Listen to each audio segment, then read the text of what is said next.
আজকে আমরা plate টেকটনিক্সের continued ক্লাসটা শুরু করব।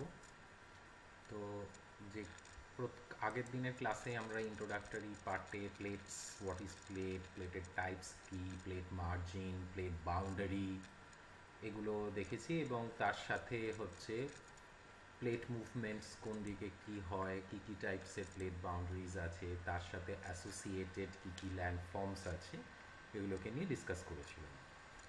তো আজকে যেটা আমরা করব যে কতগুলো important phenomena, plate tectonics explanations for important phenomena, পৃথিবীর ওপর ঘটা কিছু গুরুত্বপূর্ণ ঘটনার সাপেক্ষে প্লেট টেকটনিক্সের রিলেশনশিপটা কী আছে।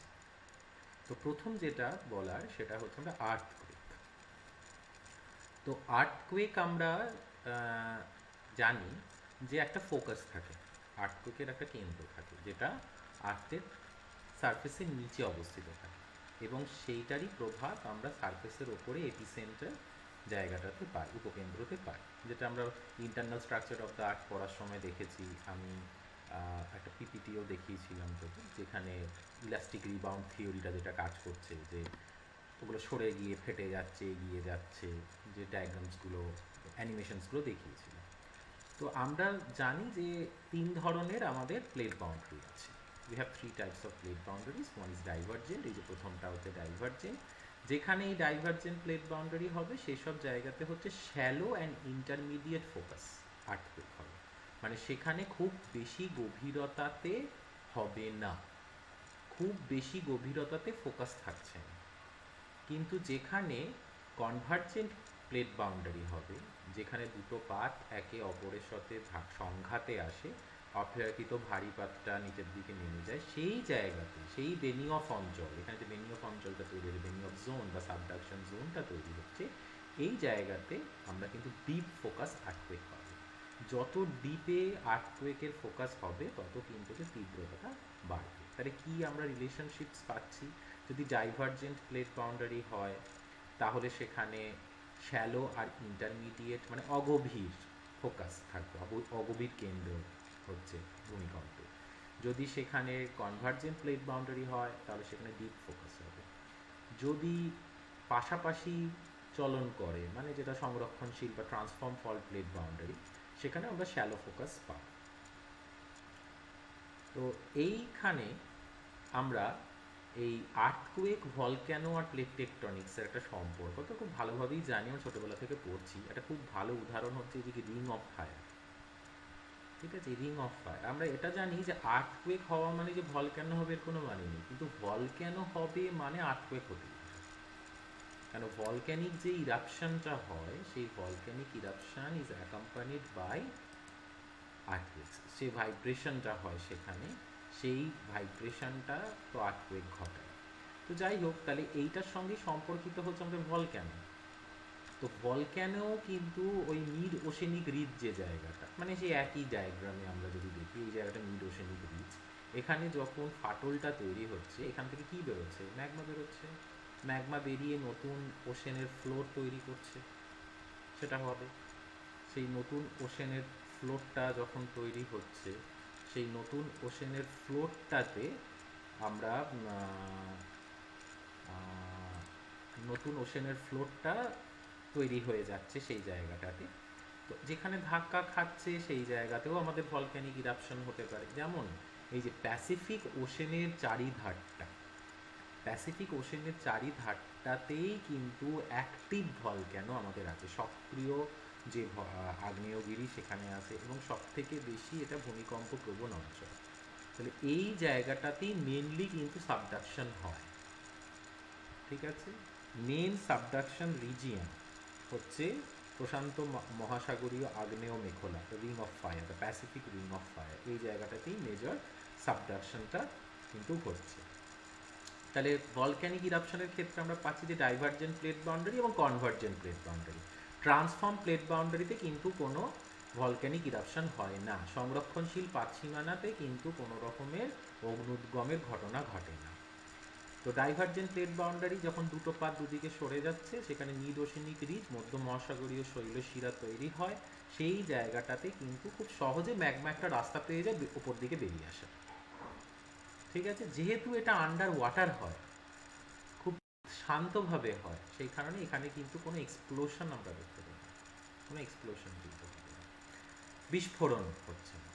তো সোর্স অফ ম্যাগমাটা ওই তলাতেই রয়েছে, ম্যানপুল থেকে আসে, আমরা জানি অ্যাস্থান স্টেপ থেকে আসছে। তো ম্যাগমা কনভার্জেন্ট প্লেট বাউন্ডারিতে হচ্ছে, সেটা হচ্ছে অনেকটা নিচে, যে যখন ওই প্লেটটা, যে প্লেটটা সাবডাক্ট করছে, সেই প্লেটটা সাবডাকশন হওয়ার পর যেটা গলে যাচ্ছে, গলে গিয়ে তারপরে কিন্তু চ্যানেল আউট হয়ে সেটা বেরিয়ে আসছে। তো এইভাবে আমরা ভলক্যানোটা পাচ্ছি। এবার যে দুটো তত্ত্বের ওপর ভিত্তি করে প্লেট টেকটনিক্স থিওরিটা এসেছে, আগের দিন বলছিলাম কন্টিনেন্টাল ড্রিফট থিওরি, ওয়েগনারের কন্টিনেন্টাল ড্রিফট থিওরি, আর হ্যারি হেসের সি ফ্লোর স্প্রেডিং, এই দুটো তত্ত্বের ওপরেই কিন্তু প্লেট টেকটনিক থিওরি কিন্তু দাঁড়িয়ে আছে। ঠিক আছে, তো ওয়েগনার অনেক দিন, 1911 সালে ওনার প্রথম লেখা বেরিয়েছিল এটার উপরে, উনি কিন্তু কারণটা বোঝাতে পারেননি, যে কি কারণে অ্যাকচুয়ালি মহাদেশগুলো সরে গেছে, যে what was the actual reason behind the drifting of the continents. উনি ওই জোয়ার ভাটার শক্তি, মাধ্যাকর্ষণ শক্তি, এইসব শক্তিগুলো বলেছিলেন, কিন্তু সেই শক্তিগুলো কিন্তু সেই রকম শক্তিশালী নয়, those forces were not strong enough to move the continents apart, সরাতে পারে। কিন্তু এখন এই প্লেট টেকটনিক্স কিন্তু এগুলোকে বোঝাতে পারছে, কারণ ওগুলো কি, প্লেট মুভমেন্ট যেরকম হয়েছে সেই অনুযায়ী কিন্তু এগুলো সরতে শুরু করেছে। সি ফ্লো স্প্রেডিং কীভাবে হয়েছে, ওই যে যেখানে মধ্য মহাসাগরীয় শৈলশিরা তৈরি হচ্ছে, we have divergent plate boundaries, সেই জায়গাতে একটা ফাটল তৈরি হচ্ছে, সেই ফাটল দিয়ে নতুন ম্যাগমা বেরিয়ে আসছে, সেই ম্যাগমাটা বেরিয়ে গিয়ে নতুন সি ফ্লো, নতুন সমুদ্রের ক্রাস্টটা তৈরি করিয়ে দিচ্ছে, যেহেতু সবসময় ওখান থেকে ম্যাগমা উদ্গীরণ হচ্ছে। যখন ম্যাগমাটা বেরিয়ে আসছে তো কি দুদিকে সরে যাচ্ছে, দুদিকে সরে গিয়ে ওশেন ফ্লোর নতুনভাবে আবার সৃষ্টি হচ্ছে এবং দুদিকে সরতে থাকছে। সেই কারণেই বলা হয় যে সি ফ্লোর স্প্রেডিং, এবং সি ফ্লোর হচ্ছে কিন্তু নবীন, অনেক নিউ। এটা যখন সায়েন্টিস্টরা গবেষণা করছিলেন যে পৃথিবীর ওপরের একটা শিলার রক ডেটিং করেছিলেন, বয়স নির্ণয় করলেন, আর পৃথিবীর না, আর সমুদ্রের নিচের থেকে শিলা নিয়ে গিয়ে রক ডেটিং করে, এটা আশ্চর্যের ব্যাপার যে পৃথিবীর ওপরে, মানে সারফেসের, আর্থের ওপরের সারফেসের থেকে শিলার বয়স পাওয়া গেল 4600 মিলিয়ন ইয়ার্স, 4600 মিলিয়ন ইয়ার্স, এত পুরনো। কিন্তু সমুদ্রের তলা থেকে একটা শিলা নিয়ে গিয়ে যখন ল্যাবরেটরিতে টেস্ট করা হলো তখন ওটা বেরোচ্ছে 200 মিলিয়ন ইয়ার্স। তখন তো সায়েন্টিস্টরা ভাবছে কী ব্যাপার, সারা পৃথিবী তো একই টাইমে তৈরি হয়েছে, তাহলে সমুদ্রের তলার একটা শিলার বয়স এত কম, মোটে 200, আর এর বয়স 4600 মিলিয়ন ইয়ার্স, সেটা কী করে পসিবল? সে থেকেই কিন্তু এই সি ফ্লোর স্প্রেডিংয়ের কনসেপ্টটা এলো, যে তাহলে নিশ্চয়ই সমুদ্র তলদেশের যে ক্রাস্টটা, যে সামুদ্রিক ভূত্বকটা, এটা নিশ্চয়ই নতুন। নতুন কিভাবে হচ্ছে? এইভাবেই এটা তৈরি হচ্ছে, যেহেতু দুটো পাত দুদিকে সরে যাচ্ছে, সেখান থেকে ম্যাগমা উদ্গীরণ হচ্ছে, magma is outpoured from the cracks, দিয়ে তখন দুদিকে সেটা স্প্রেড করে যাচ্ছে, স্প্রেড করে গিয়ে নতুন ক্রাস্ট তৈরি করছে। তো এইভাবে এটা পাচ্ছি। আর একটা ফেনোমেনা যেটা খুব মানে ইম্পর্টেন্ট হচ্ছে, সেটা হচ্ছে মাউন্টেন বিল্ডিং। এই যে আমরা কনভার্জেন্ট প্লেট বাউন্ডারির মধ্যে এই যে দুটো কন্টিনেন্ট প্লেট, মহাদেশীয় মহাদেশীয় পাত, একটি মহাদেশীয় মহাসাগরীয় পাত, যারাই ধাক্কা খেয়েছে না কেন সেখানে একটা পর্বত তৈরি হয়েছে। তাহলে মহাদেশীয় পাত ধাক্কা খেয়ে ভঙ্গিল পর্বত তৈরি করেছে, ফোল্ড মাউন্টেন্স তৈরি করেছে।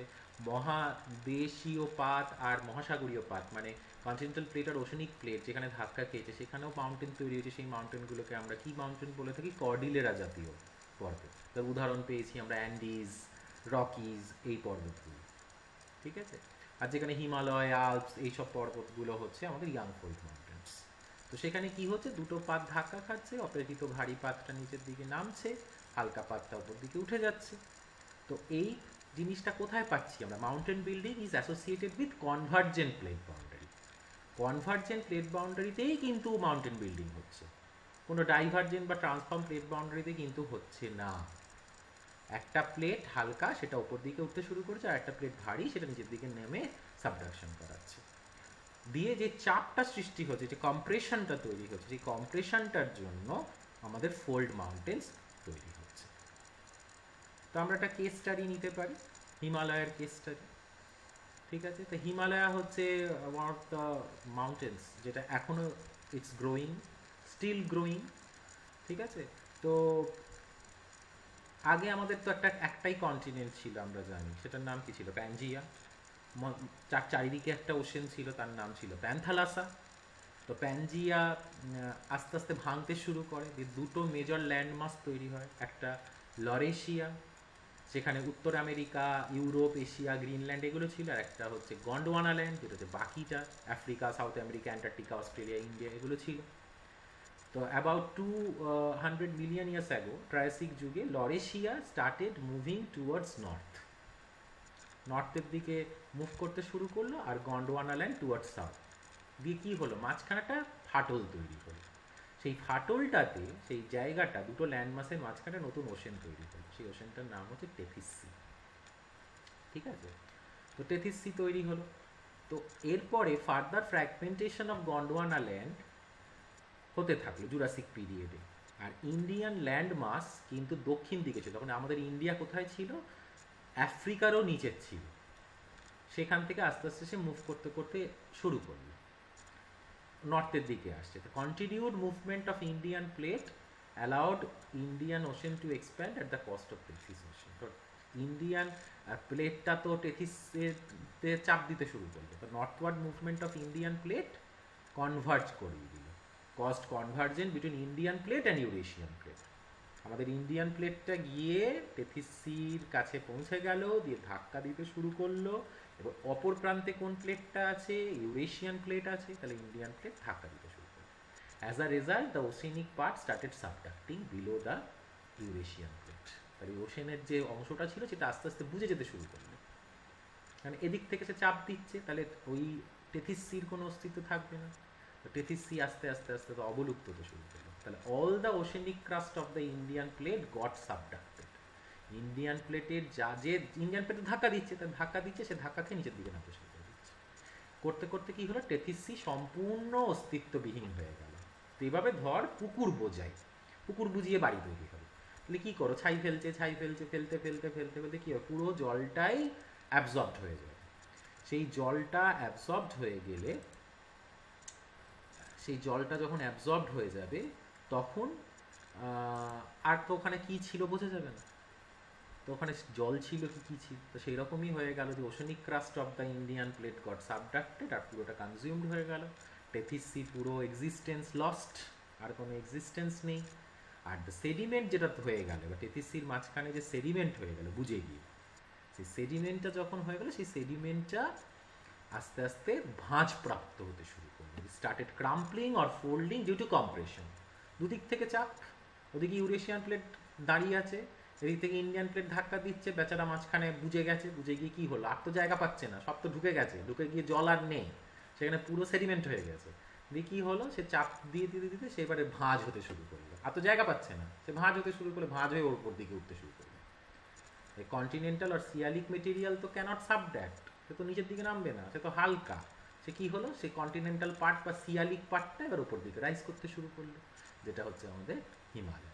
তাহলে এটা হচ্ছে কন্টিনেন্ট প্লেটের ধাক্কার ফলে তৈরি, ঠিক আছে। যেমন একটা ডায়াগ্রামেটিক রিপ্রেজেন্টেশন রয়েছে। ফার্স্টে আমাদের ছিল প্যানজিয়া, তারপরে এটা ভেঙে মাঝখানে টেথিস সি হলো, ইন্ডিয়ান ল্যান্ড মাস নিচের দিক থেকে এগোতে শুরু করলো, এই যেখানে ছিল, এখান থেকে যাচ্ছে, এই যে এইখানে ছিল, এইখানে এলো, এবং আস্তে আস্তে আস্তে ওপর দিকে যেতে শুরু করে তারপর যখন পুরোপুরি ধাক্কা খেয়ে আটকে গেল, তখন এই জায়গাটাতে হিমালয়ান মাউন্টেন্স তৈরি হলো, ঠিক আছে।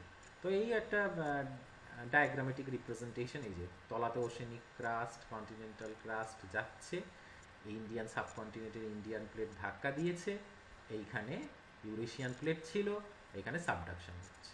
তাহলে এই সাবডাকশন রিজিয়ন ওই কারণেই কি হিমালয় কি ভূমিকম্প প্রবণ অঞ্চল, ইটস আর্থকুয়েক প্রোন, যেহেতু the plates are still moving. এই জায়গাতে কিন্তু কোনো ভলক্যানিক ইরাপশন হয় না। আমাদের মেনল্যান্ড ইন্ডিয়া বা মেনল্যান্ডের এই জায়গাটাতে কিন্তু কোনো ভলক্যানিক সিস্টেম কিন্তু এই জায়গাটাতে নেই, শুধুই এখানে আর্থকুয়েক ফর্মেশন হচ্ছে। তাহলে এই ফেনোমেনাগুলো যে আমাকে রিলেট করতে দেয়, তাহলে সেই রিলেট করার জন্য আমরা এই জিনিসগুলোকে পড়ি। তো এইটার সাথে আরও দুটো ছোট ছোট জিনিস আছে, একটাকে বলি আমরা ওফিওলাইট, একটাকে বলি আমরা মেলাঙ্গে আর ওফিওলাইট। তো ওফিওলাইট হচ্ছে কি দুটি পাত সীমান্তে যে খাতের সৃষ্টি হয়, যে দুটো পাত, দুটো প্লেট, সেই বাউন্ডারির মাঝখানে একটা খাত তৈরি হয়।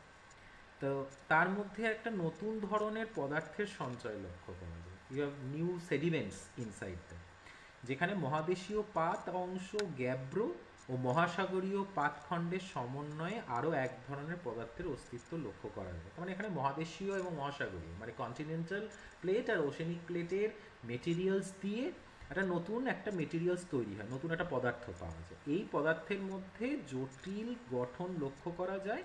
পাত সীমান্তে আগ্নেয় পদার্থের প্রাধান্যযুক্ত এই মিশ্র পদার্থকে আমরা ওফিওলাইট বলি।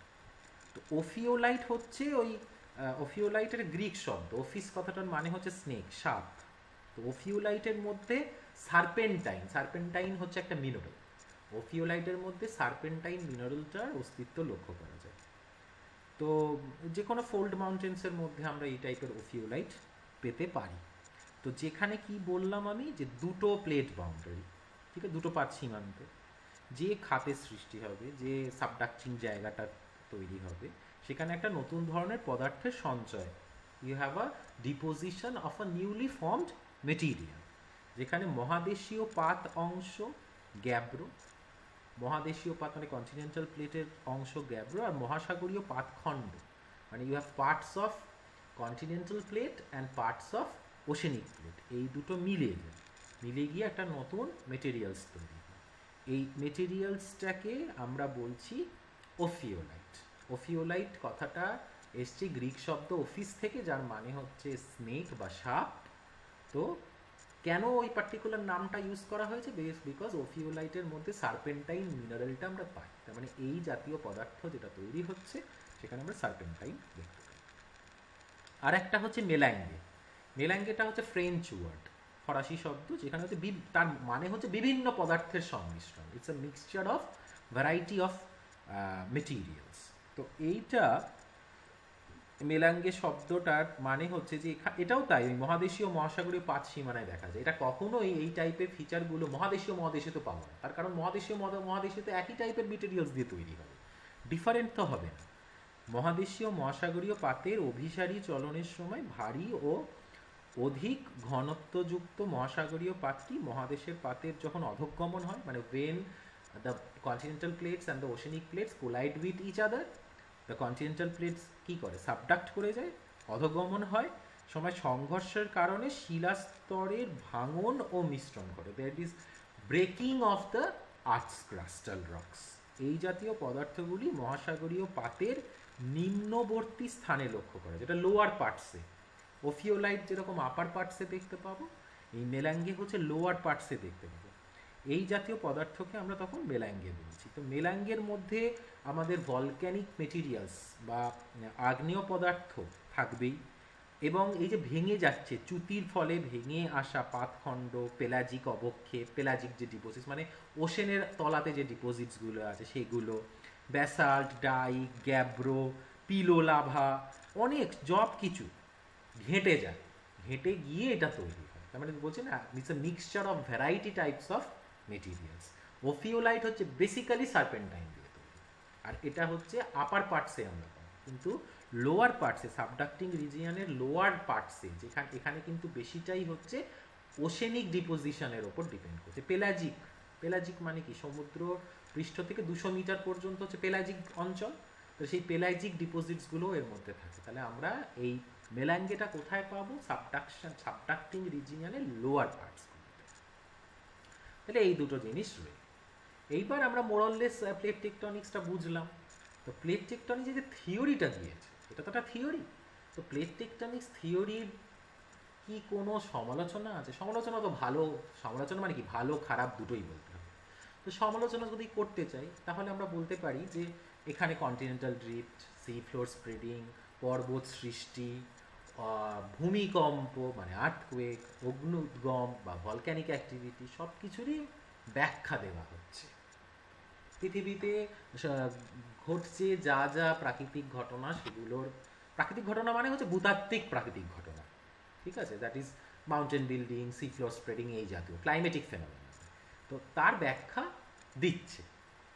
কিন্তু সব কি ব্যাখ্যা আদেও দিতে পারছে? সব থেকে বড় প্রশ্ন একটা। এই যে আমরা রিং অফ ফায়ার দেখলাম, তো আমরা পড়লাম যে সাবডাকশনের ব্যাপারটা মূলত কোথায় পাচ্ছি আমরা? শুধুই বলছে প্রশান্ত মহাসাগরের চারিদিকে সাবডাকশন হচ্ছে। আটলান্টিক মহাসাগরে তো আমরা কোথাও সাবডাকশন পাচ্ছি না। এই আটলান্টিক মহাসাগরের পাড়ে, এই পাড়ে কোথাও পর্বত আছে? কোথাও পর্বত নেই, কোথাওই পর্বত নেই। উত্তর আমেরিকার পশ্চিম দিকে আছে, দক্ষিণ আমেরিকার পশ্চিম দিকে আছে, পূর্ব প্রান্তে আছে? আফ্রিকার পূর্ব প্রান্তে কোনো পর্বত আছে? এই পশ্চিম প্রান্তে কোনো পর্বত আছে? নেই তো।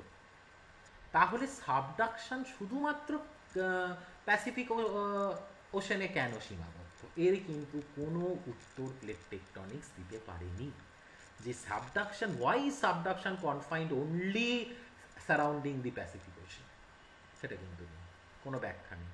সি ফ্লোর স্প্রেডিং খুব ভালোভাবে শুধু মিড ও আটলান্টিক রিজে আমরা ফেনোমেনাটা দেখতে পাচ্ছি, মিড প্যাসিফিক রিজে তো নেই। তাহলে এই প্যাসিফিক ওশেনের কি অবস্থা? প্যাসিফিক ওশেনকে চারিদিকে যদি সাবডাকশনই হয়ে যাচ্ছে, সেটার কোনো ব্যাখ্যা আমরা কিন্তু পাচ্ছি না। এটা হচ্ছে একটা ভেরি মানে কনফিউজিং একটা পয়েন্ট, যে কেনই সাবডাকশন এখানে শুধুমাত্র হচ্ছে এটা। প্লাস আর একটা ইম্পর্টেন্ট পয়েন্ট আমরা বলতে পারি, আমরা যতই বলি না কেন মাউন্টেন বিল্ডিং ব্যাখ্যা করতে পারছে, সব পর্বতকে ব্যাখ্যা কি সম্ভব? আমাদের ভারতেই একটা পর্বত আছে আরাবল্লী, সেটা কিন্তু পুরাতন ভঙ্গিল পর্বত, ওল্ড ফোল্ড মাউন্টেন। তো ফোল্ড মাউন্টেন মানে আমরা কি এক্ষুনি কি শিখলাম? দুটো পাত ধাক্কা খেয়ে তৈরি করতে হবে। তো আরাবল্লী পর্বত তো ভারতের ইন্ডিয়ান প্লেটের মাঝখানে দাঁড়িয়ে আছে, তো তার দুদিকে কি প্লেট আছে যে তাকে ধাক্কা খেয়ে তৈরি করে দিলাম? তাহলে আরাবল্লী পর্বত গঠনের কিন্তু কোনো ব্যাখ্যা নেই। শুধু আরাবল্লী কেন, আফ্রিকার ড্রাকেন্সবার্গ পর্বত আছে, তার কোনো ব্যাখ্যা নেই। অস্ট্রেলিয়াতে গ্রেট অস্ট্রেলিয়ান অ্যালপস আছে, সেটার কোনো ব্যাখ্যা নেই কীভাবে তৈরি হয়েছে। তাহলে এরকম অনেক কিছুই আছে যার কিন্তু আমরা সঠিকভাবে ব্যাখ্যা দিতে পারছি না। তাহলে এই দুটো হচ্ছে প্রধান ত্রুটি এই তত্ত্বটার, এখনো পর্যন্ত কিন্তু এর কোনো ব্যাখ্যা নেই। প্লাস এই পাতের যে চলনের ব্যাপারটা, সেটা ওই পরিচলন স্রোত দিয়েই আমরা বুঝিয়ে থাকি, কিন্তু শুধুই কি পরিচলন স্রোত দিয়ে এটা চলে, আর কি কোনো কারণ নেই, সেটাও কিন্তু এখনো পর্যন্ত পরিষ্কার হয়নি আমাদের কাছে, বৈজ্ঞানিকদের কাছে হয়নি। যদিও অনেক ঘটনা অনেক পরিষ্কারভাবে বোঝানো গেছে, কিন্তু এখনো পর্যন্ত কিন্তু অনেক ঘটনা আছে যেগুলোর কিন্তু ব্যাখ্যা কিন্তু প্লেট টেকটনিক্স থিওরি কিন্তু দিতে পারছে না। তো আমরা এই ওভারঅল যেটুকু আমরা দুদিনের ক্লাসে পড়লাম, তো এই মোটামুটি এইগুলো পড়ে নিলেই আমরা পুরো প্লেট টেকটনিক্সের সিলেবাস যতটুকু আমাদের আছে সেইগুলো কিন্তু কভার্ড আপ হয়ে যাচ্ছে।